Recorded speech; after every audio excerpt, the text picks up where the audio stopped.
Bonjour à tous, nous voici au pied de la lettre. Aujourd'hui, la périphrase.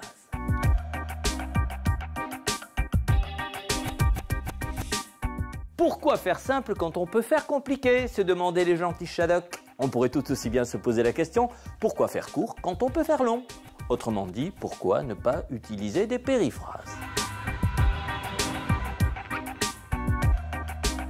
Périphrase signifie en grec parler de façon détournée. Cette figure de style consiste à exprimer en plusieurs mots ce qu'on pourrait exprimer par un seul. Pour évoquer Charlemagne, par exemple, on parlera de l'empereur à la barbe fleurie, même si l'on sait désormais qu'il n'a jamais porté de barbe. La périphrase a de multiples fonctions. Elle permet notamment d'éviter les répétitions et d'insister sur un aspect de ce dont on parle. Ainsi, le beau sexe, le sexe faible ou le deuxième sexe sont des périphrases qui désignent les femmes. Je ne suis pas sûr qu'elles apprécient. La périphrase se montre aussi très utile quand on manque de mots précis. Avant d'inventer le terme lave-vaisselle, on parlait de machine à laver la vaisselle. Les journalistes sont très friands de périphrases.